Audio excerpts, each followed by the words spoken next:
गंधर्व राज्य के महाराज अनिरुद्ध अपनी दयालुता और प्रजा के प्रति समर्पण के लिए प्रसिद्ध थे। हालांकि उनके जीवन में एक खालीपन था।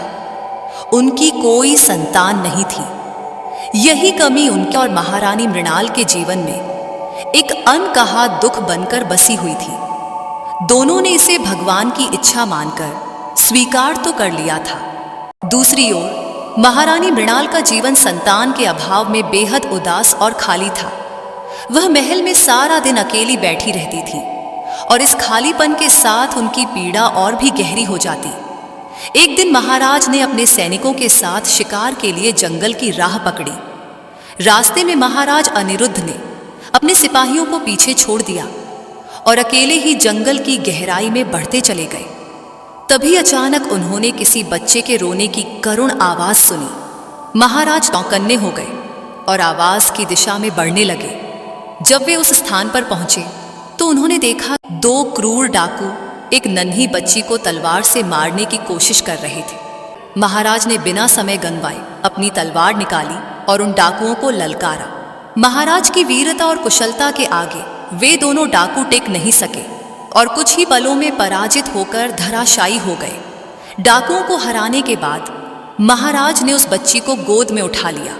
वह एक अत्यंत सुंदर कन्या थी और उसके चेहरे पर मासूमियत साफ झलक रही थी। महाराज अनिरुद्ध ने उस बच्ची को बड़े स्नेह से उठाया और उसे लेकर महल की ओर लौटने लगे। महल पहुंचकर महाराज ने महारानी मृणाल को सारी घटना बताई और बच्ची को उन्हें सौंप दिया। महारानी ने उस मासूम कन्या को भगवान का वरदान मानकर अपनाया। महारानी ने बच्ची का नाम अदिति रखा। अदिति के आने से महल में जैसे एक नई ऊर्जा का संचार हुआ। समय बीतता गया और अदिति धीरे धीरे बड़ी होने लगी। महाराज अनिरुद्ध ने उसे न केवल राजकुमारियों की तरह बल्कि राजकुमारों की भांति पाला। उसे हर प्रकार की शिक्षा दी गई। शास्त्रों का ज्ञान, अस्त्र शस्त्र चलाने की कला और नेतृत्व के गुण। आदिति को कभी यह महसूस नहीं होने दिया गया कि वह एक कन्या है। वह अन्य राजकुमारों से भी अधिक निपुण हो गई और राज के मामलों में महाराज अनिरुद्ध का साथ देने लगी। आदिति अब जवान हो चुकी थी और राज की प्रजा में भी उसकी लोकप्रियता बढ़ने लगी थी। उसकी उदारता और साहस के किस्से दूर दूर तक फैल गए थे। लेकिन यह शांति ज्यादा दिनों तक टिक नहीं सकी। कुछ ही समय में गंधर्व राज्य पर चंड नामक एक खतरनाक डाकू का आतंक छा गया। चंड रात के अंधेरे में लूट और हत्या की घटनाओं को अंजाम देता और फिर भेष बदलकर गायब हो जाता। यह स्थिति राज्य के लिए चिंता का विषय बन गई थी। आदिति ने महाराज से कहा, पिताजी, मुझे चंड को पकड़ने का मौका दीजिए। महाराज ने आदिति की दृढ़ संकल्प की भावना देख उसे अनुमति दे दी।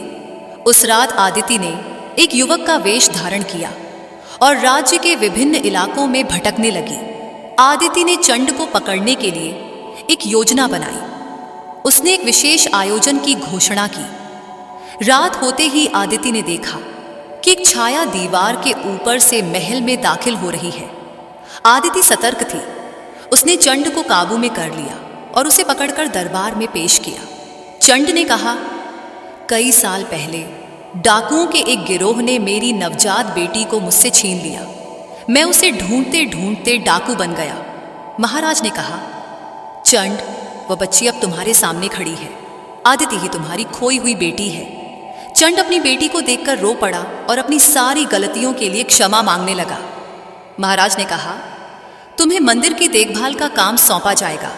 वहां से तुम एक नई शुरुआत कर सकते हो। दोस्तों, कहानी कैसी लगी कमेंट करके जरूर बताएं और वीडियो को लाइक और चैनल को सब्सक्राइब करना न भूलें।